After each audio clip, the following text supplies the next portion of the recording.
Welcome to Our Schools, Our Future, as we begin our 4th season of spreading the good news of Catholic education at WLAE. And to celebrate this exciting beginning of a new season, I have with me Martha Mundine. Martha is the principal of Pope John Paul. We thank you so much for being here. Thank you for having me. And I have to say, every time I go see you in the summer, exciting things are going on. And then I go back in the school year and more exciting things are happening. I went to visit you just a couple of weeks ago, and once again, the campus looked so magnificent. Thank you. So I just wanted to talk to you a little bit about some things that have happened at Pope John Paul and what's going on. Okay. So, and when I walk in, I can just feel the sense that it's a Catholic school. So what do you do to accomplish that? And tell us some exciting things happening. Well, we have been working on Catholic identity, and more than just, crosses on the wall, which are very important, but also just how we treat each other and things that we do. You can feel that. Good. We've worked extensively. The strategic plan lists that, and that's one of the things that we felt, we have good Catholic identity, but we even want to expand on that. So we've been working with teachers. We had an in-service for teachers on different ways that initiatives we can put forward to do. And also last year, through our sports program, we started a Catholic Athletes for Christ is a group for the students, and this year we're bringing another dimension to that for coaches, and actually doing some professional development for coaches through Sports Leader and ways to teach virtues and bring more Catholic identity into our athletic program as well. Oh, I think that's wonderful. And as I said, I mean, you can really feel it in the way that that people feel about Pope John Paul. And I met a parent actually last week. I forgot her name. But she was saying just that she has truly loved her child being at Pope John Paul.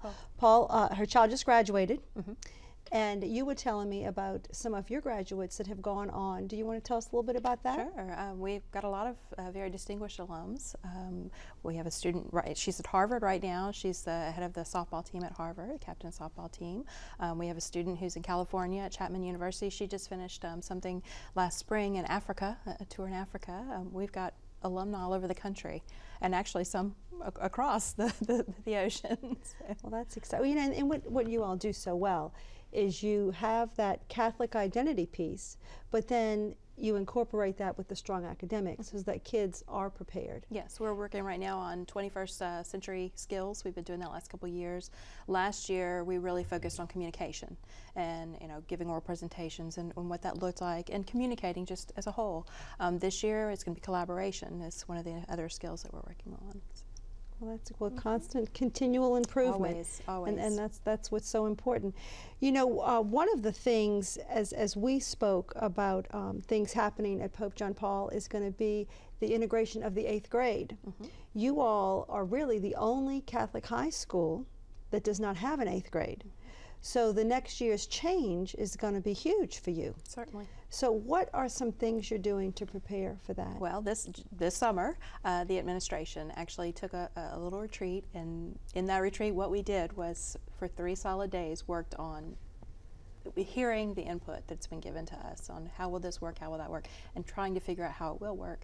And we're very excited about some of the things that will be happening. We're going to have an implementation committee that will be working on putting it forward, and we will have a meeting in September to actually invite the public, anyone who's interested in finding out more how we're going to work. I mean, we figured out schedules and everything. We're very excited.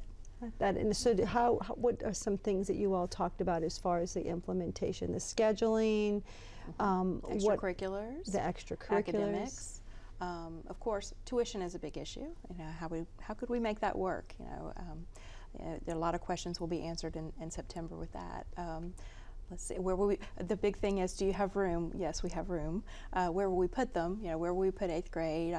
The 8th grade won't be necessarily walking the halls at the same time the 12th graders will. They won't all be mixing at the same time. We have a special spot off campus we're putting them. So it's exciting, just trying to figure out all of those things, social things. I think everything we could think of, we thought we wrote. Well, also I really like that you're getting the parental input in September. Definitely. Because you might be thinking of things, but the more input that you can have, I think the better product and the better implementation you'll have for the children we serve. That's right. And we can't think of everything. Right. And there are things that parents are thinking of that we hadn't thought of, that we want to know. And I went to a parent meeting at Pope John Paul, I think it was last year, and I did find that about the parental input and just how such a mutual respect and admiration. The parents just think the world of you and the administration and the faculty and what you all do as servant leaders for their children. But then also I could see just in the presentations and the conversations that you all take the input of the parents and you take it seriously and you make changes accordingly. So I'm excited. Our school. Yeah, that's right. That's right. That's right. It's everyone's school in the community that you serve, and I really feel that as a superintendent when I talk to you. But you also have your son there. Yes. And is he going to be a senior this year? He is going to be a senior. And what is his name? Ryan. And what is that like, having your child and your son? Very different. It's actually something that I've never had my child when I was at elementary school as a principal before, and I never had him in the elementary school with me. So high school was the first time we tried this. Very apprehensive, but it's turned out fine. He tells me the only thing he doesn't like about school is seeing me during the day. That's just because I'm his mother, being a teenager, of course. So. Well, I think all of us as parents that are in education can relate to that. So, well, once again, just thank you so much for being here. Before we close, is there anything else that you'd like to share with us? And just, great things are going on in our end of the parish, St. Tammany East Side. So.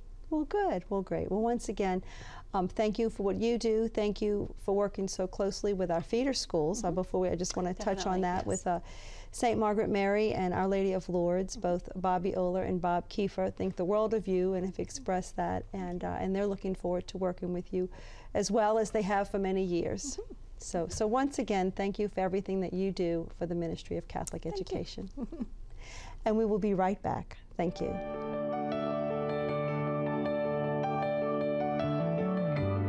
You're watching WLAE, New Orleans Public Television.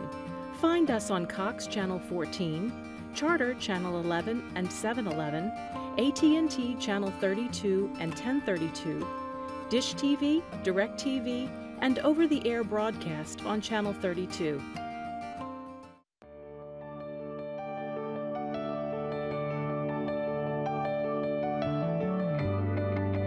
Welcome back. I am pleased to have with me Terrence Hamilton from Boy Scouts, and as many of you know, Scouting is a very important ministry of our church.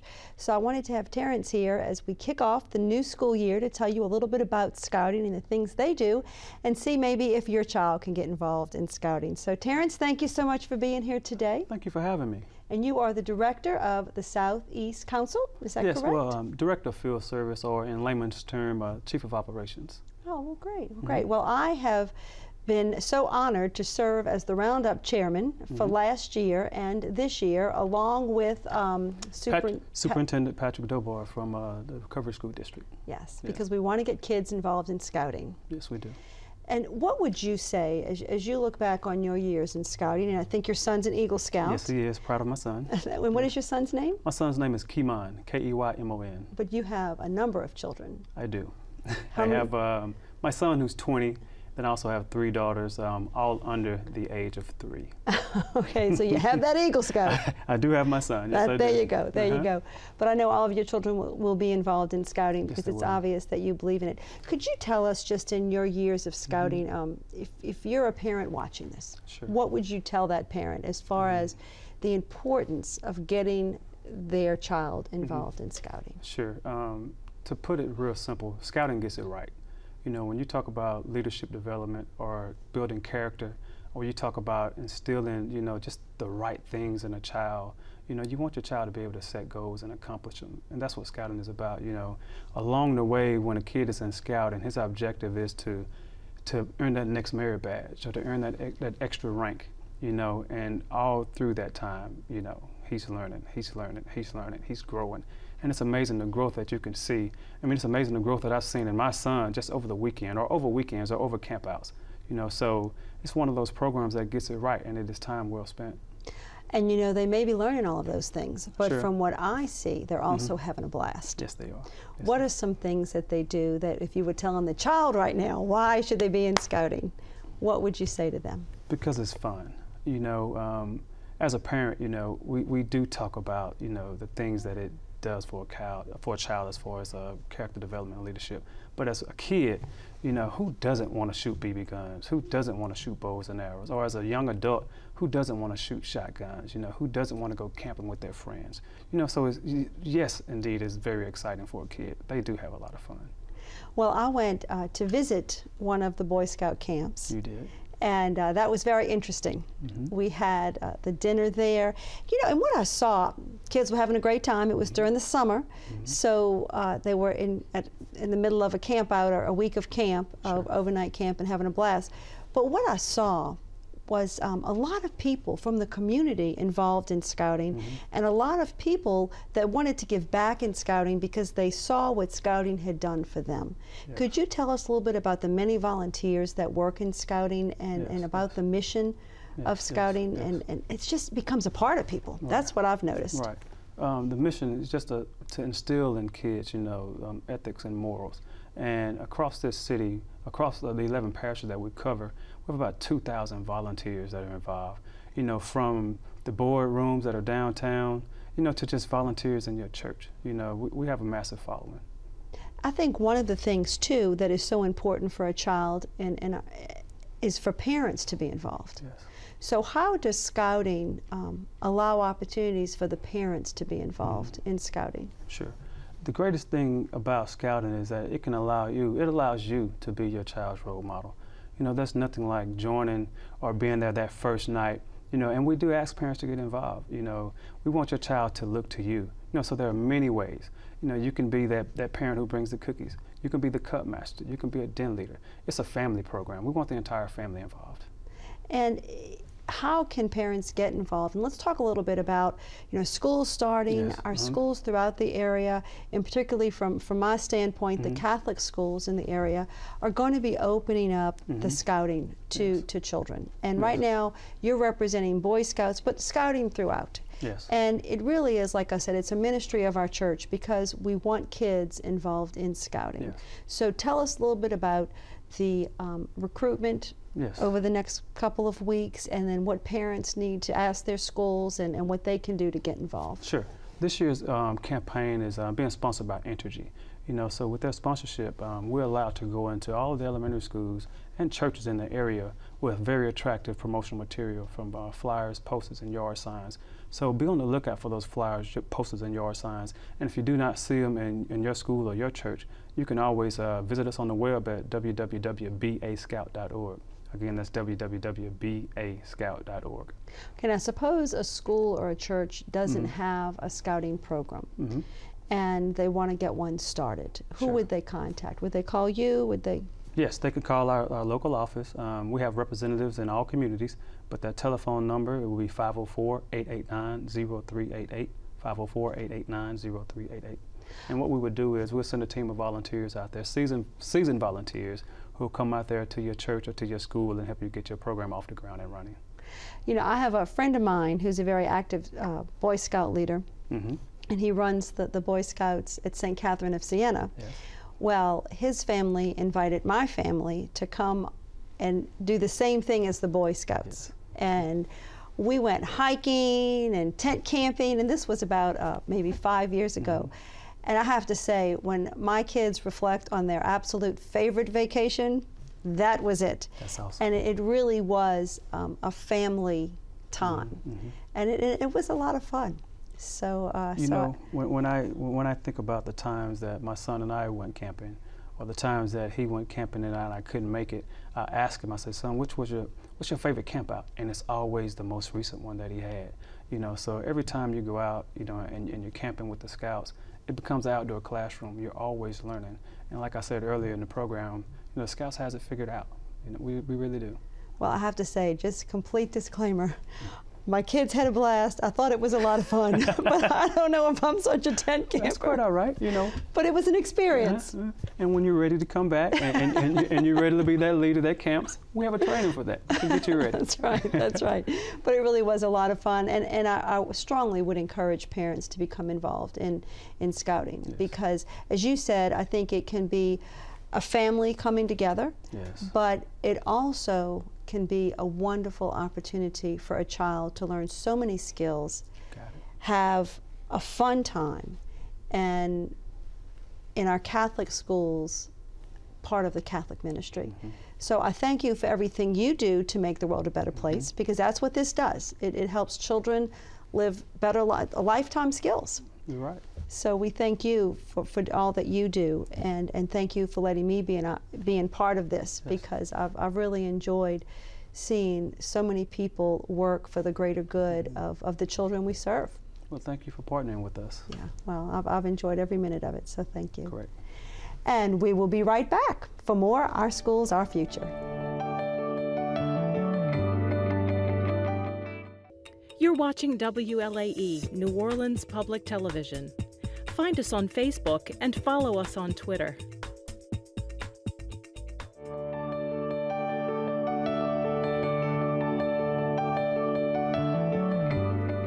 Welcome back to Our Schools, Our Future. I have Matt Downey with me. He is the principal of St. Benil. Thank you so much for being here. Thank you for having me on. I see you have your green tie to go with St. Benil, so Absolutely. that's good. Miss Betty, my secretary, wouldn't let me do anything else. Oh, it looks very nice. Thank you. As we're starting a new school year, this is exciting. What year is it for you at St. Benil? I'm going into year 3. Seems to be the number. Same with Martha. She was in year 3, so that's great. So when I go visit St. Benil, I love going to visit there. It just is such a nurturing, warm, fuzzy place to be. Yeah. And I attribute a lot of that to you and the teachers there. Can you tell us, what do you all do to make it that warm, fuzzy place? For it really, it's what a Catholic school should be. You know, it has been that way. I mean, I don't want to take any credit for it. Well, Vicki did a great job before you. She did a great job before me. That community just is really an authentic, small Christian community. They do get along with each other. You know, I've been with other schools and have known other schools that say, we're a family here. And I'm like, no, you're not. Not in the Archdiocese. Yeah, no, not in the Archdiocese, but other places that I've been. And so this community really is a family. They embrace it. I mean, they've got the crazy aunts and uncles and all that stuff, but it's wonderful. And for me, it actually reminded me of the elementary school that I went to in the parish I grew up in, and that was a big attraction to me. Well, I came to the bingo. I think it was last year, and I have to say, everyone was so friendly, so nice, and I really enjoyed that family spirit. The other thing that I noticed when I was at the bingo was the way that you had students from our high schools come volunteer. And they were saying, oh, well, I came to St. Benil, I just had to come back. So not only is it a warm, welcoming place for the children you serve and for the families, but also when kids move on, they want to come back and be part of the ministry as well. And so that just says a whole lot for St. Benil and what you offer the children in the way of making it home. Yes. And that is very intentional in everything we do. Yeah, and you know, I think that really starts with the Archbishop in a lot of ways too, because in working with our Archbishop, it's so imperative that people feel a part of the church. Yes. And you're doing that at St. Benil, so thank you for that. Well, thank you. But also, we have some exciting curriculum initiatives that have been going on at St. Benil. And why don't you tell us a little bit about that? Well, it really, for me, comes out of that family atmosphere. And at St. Benil, what really we like to do is it's about a personalized curriculum. I like to tell parents when they say, what's your curriculum? I said, your kid is our curriculum. And there's 3 parts that we do on that. The first part is we are able to drive a lot of good data about each kid's level of readiness. We have an internal benchmark assessment that we do that is able to tell us very quickly, in about 30 minutes, these are the skills the child has learned, these are the skills the child obviously hasn't learned. Most important, these are the skills that the child is primed and ready to learn. This is what they should be focused on. And so the teachers take that information and they work together in teams, and using small group, large group, individualized, and even independent instruction methods, each day each kid is working on those target skills. It's very excited to do that. That's the first part. The second part for us is going to be a blended model of learning resources. So every kid starting in 1st grade through 7th grade needs to bring a iPad, tablet, an approved electronic device to school. We give parents the ability to choose what they want for their child. We give them some basic parameters. So they use that to go onto the whole host of digital resources that we have available. Some of the programs like Extra Math, which is a free resource, is awesome 21st century flashcards, is the best way to do it. And we also have the traditional manipulatives that you would see. We did a major investment in our Early Learning Center to bring in high-quality manipulatives for our youngest learners at like a year old or at 6 weeks. And then the last thing is we're going to have the traditional paper texts and things that you would expect. We bring all of that to bear, going with the data that we get about each kid, and we just really can drive a lively, enlivened learning program for them.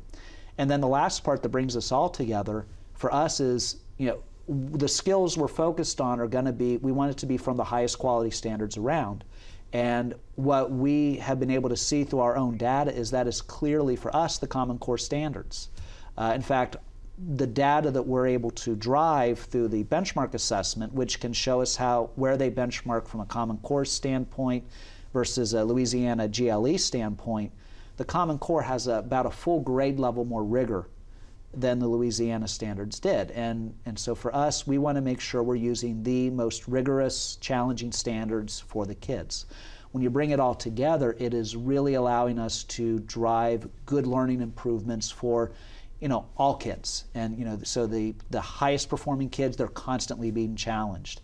The kids that are a little bit more delayed, we're not pushing them faster than we can go or than they can go, but we're still challenging them. And then in the middle, none of those kids fall through the cracks. It's not they're doing fine, and then 5 years later discover they missed a skill. We're not missing anything.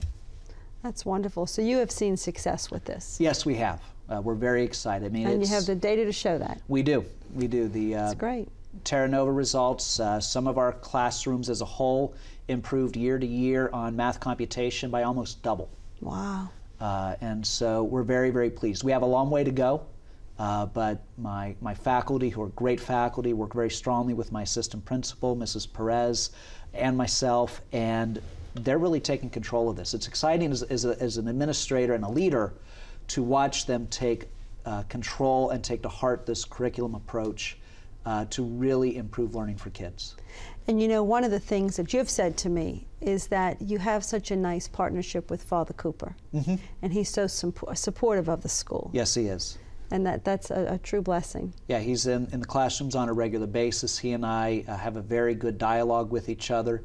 He's very supportive, and he also provides a very good critical eye to me, so we're just always balancing each other. Right, right.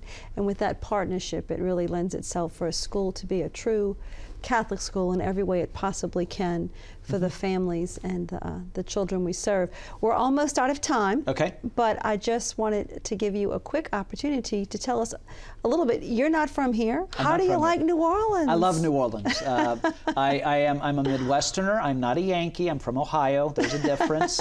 But I actually got a Master of Religious Education from Loyola, New Orleans here. And spent a few summers, fell in love with the city, and it became one of those, well, if the time was ever right, places. And a couple years ago, the time was right, so my wife and I came down, we interviewed for St. Benilde, and we said, now this is where we want to be. So we moved our family down, and we've not looked back. Well, thank you so much for your ministry in Catholic education and everything you do as a true servant leader for the children and the families you serve. Well, thank you, and thank you for the leadership you give me that enables me to do the work I do. Well, good. Thank you. And thank you for being here today. Thank you. And also, I want to thank you for joining us tonight. And I want to give a special thank you for WLAE giving us this opportunity for now, like I said, our 4th season, to showcase the wonderful things that are happening in our schools and throughout the Archdiocese of New Orleans. Hope to see you next time.